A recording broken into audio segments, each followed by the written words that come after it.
क्या दिल्ली असेंबली के अंदर सच में एक फांसी घर था जहां ब्रिटिश रूल के दौरान फ्रीडम फाइटर्स को फांसी दी जाती थी? ये सवाल अब सिर्फ हिस्ट्री का नहीं रहा है, ये अब पॉलिटिक्स, पब्लिक मेमोरी और कॉन्स्टिट्यूशनल अकाउंटेबिलिटी का इशू बन चुका है। Former Delhi chief minister Arvind Kejriwal का दिल्ली लेजिस्लेटिव असेंबली के प्रिविलेजेस कमेटी के सामने अपीयरेंस इसी कंट्रोवर्सी का लेटेस्ट चैप्टर है। एक ऐसी पॉलिटिकल और इंस्टीट्यूशनल कन्फ्रंटेशन जहां नैरेटिव, एविडेंस और कॉन्स्टिट्यूशनल प्रोसेस एक दूसरे से टकरा रहे हैं। Hello law lovers and justice seekers, welcome to law Chakra. हम आपके लिए लेकर आए हैं कुछ बहुत ही exclusive. Introducing law Chakra prime membership, जो आपको देगा exclusive access like never before. बनिए लॉ चक्रा की प्राइम मेंबर और अनलॉक कीजिए full potential of legal knowledge. अभी ज्वाइन कीजिए। दर्शकों, फ्राइडे को जब अरविंद केजरीवाल प्रिविलेजेस कमेटी के सामने प्रेजेंट हुए तो उन्होंने सीधा बीजेपी गवर्नमेंट पर अटैक किया और कहा कि ये पूरा एक्सरसाइज फ्रीडम फाइटर्स की मेमोरी को इंसल्ट करने के बराबर है। उन्होंने रिपोर्टर से कहा, In 2002, then Speaker Ram Nivas Goyal discovered that in one corner of this building there was a Phansi Ghar where freedom fighters were hanged. He called me as I was the chief minister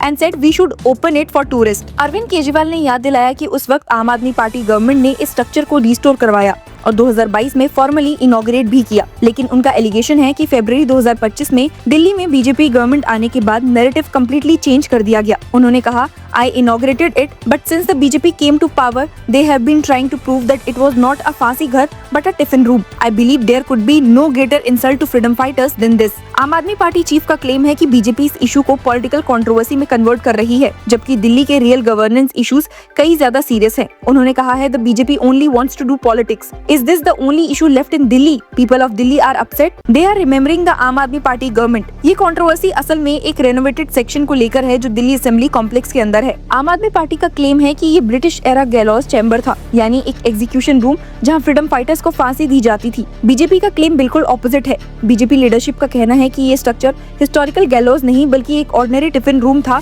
जहां assembly staff के लिए food और item store किए जाते थे। इस dispute का turning point तब आया जब दिल्ली असेंबली स्पीकर विजेंद्र गुप्ता ने हाउस में एक 1912 का मैप प्रेजेंट किया और कहा कि हिस्टोरिकल रिकॉर्ड्स में कहीं भी इस जगह को एग्जीक्यूशन चैम्बर के रूप में आइडेंटिफाई नहीं किया गया। स्पीकर ने कहा है कि अवेलेबल डॉक्यूमेंट्स में इस जगह को सिर्फ एक सर्विस रूम या टिफिन रूम के रूप में डिस्क्राइब किया गया है। गुप्ता ने हाउस में कहा था कि अगर कोई क्रेडिबल हिस्टोरिकल रिकॉर्ड नहीं है तो फिर इसे गैलोज चैम्बर के रूप में प्रोजेक्ट करना मिसलीडिंग हो सकता है। इस बेसिस पर मैटर को असेंबली के प्रिविलेजेस कमेटी के पास रेफर किया गया, जिससे पूरी कंट्रोवर्सी की इंक्वायरी की जा सके। इस इंक्वायरी के बाद प्रिविलेजेस कमेटी ने 6 जनवरी को एक रिपोर्ट सबमिट की, जिसमें रिकमेंड किया गया कि हाउस को अरविंद केजरीवाल और कुछ और आम आदमी पार्टी लीडर्स के खिलाफ प्रॉपर एक्शन कंसीडर करना चाहिए। कमेटी का एलिगेशन है कि पब्लिक को मिसलीड किया गया और असेंबली प्रीमाइसेस को हिस्टोरिकल गैलोज के रूप में प्रोजेक्ट किया गया, जबकि उसके लिए कोई फाउंडेशनल एविडेंस प्रेजेंट नहीं किया गया था। प्रिविलेजेस कमेटी के चेयरपर्सन और बीजेपी एमएलए प्रद्युमन सिंह राजपूत ने मीडिया से बात करते हुए बताया that by making unsubstantiated claims about the execution room,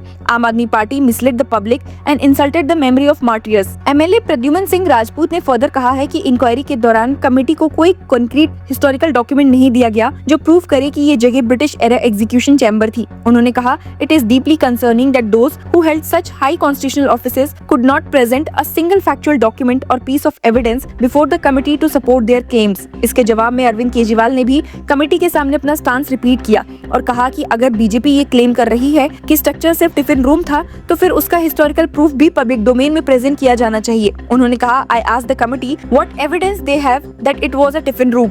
They have no evidence. This clearly means they are deliberately trying to insult freedom fighters by claiming that it was not a फांसी घर। इस पूरी controversy ने Delhi politics में एक bitter war of words को trigger कर दिया है। बीजेपी का कहना है कि आम आदमी पार्टी ने फ्रीडम फाइटर्स के नाम पर एक फेक नैरेटिव क्रिएट किया और crore of rupees public money publicity पर खर्च किए। दिल्ली गवर्नमेंट ने पब्लिक वर्क्स डिपार्टमेंट के मिनिस्टर परवेज साहिब सिंह ने असेंबली में क्लेम किया है कि लगभग रुपीस 1.4 करोड़ नॉन एग्जिस्टेंट फांसी घर पर खर्च किए गए 2022 और 23 के दौरान।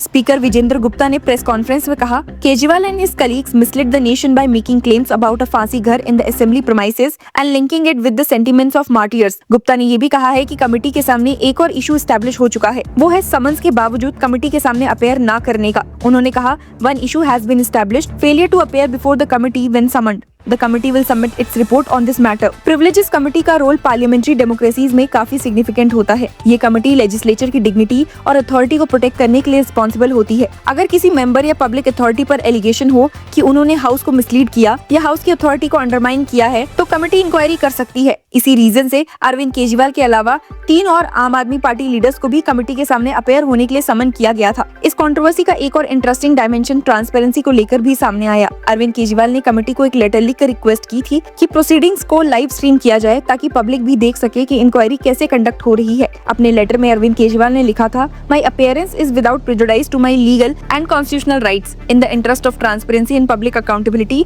आई request that the proceedings of the committee in the present matter be live streamed. लेकिन असेंबली सेक्रेटरीट ने इस रिक्वेस्ट को रिजेक्ट कर दिया और कहा कि प्रिविलेजेस कमेटी की प्रोसीडिंग्स कॉन्फिडेंशियल होती है और उनका live broadcast rules of procedure के अगेंस्ट होता है।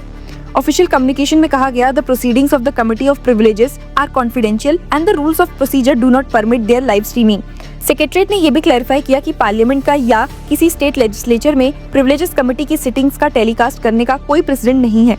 इस डिसीजन पर भी पॉलिटिकल कंट्रोवर्सी खड़ी हो गई। आप लीडर्स का कहना है कि अगर इंक्वायरी ट्रांसपेरेंट है तो फिर उसे पब्लिक से क्यों छुपाया जा रहा है। अरविंद केजरीवाल के अपीयरेंस के दौरान असेंबली कॉम्प्लेक्स के बाहर आम आदमी पार्टी वर्कर्स ने प्रोटेस्ट भी किया और स्लोगन्स रेज किए कि पूरा एक्सरसाइज सिर्फ अरविंद केजरीवाल को डिफेम करने के लिए किया जा रहा है। आम आदमी पार्टी लीडर सौरभ भारद्वाज ने कमेटी के एक्शन पर क्वेश्चंस रेज किए हैं। उन्होंने कहा कि पिछले 10 सालों में कई असेंबली कमेटीज बनी हैं, लेकिन उन्होंने कभी नहीं देखा कि किसी फॉर्मर चीफ मिनिस्टर या फॉर्मर स्पीकर को इस तरह समन किया गया हो। भारद्वाज ने कहा है, over the past 10 years, several assembly committees were formed and whenever people appeared before them, they usually came with 1 or 2 assistants. I have never heard of a committee summoning a former chief minister or former speaker. This is absurd. Arvind Kejriwal ने भी political messaging को continue करते हुए दिल्ली के governance issues का reference दिया। उन्होंने BJP government पर अटैक करते हुए कहा कि लोगों को हाई इलेक्ट्रिसिटी बिल्स और पावर कट्स का सामना करना पड़ रहा है, जबकि गवर्नमेंट फांसी घर कंट्रोवर्सी में बिजी है।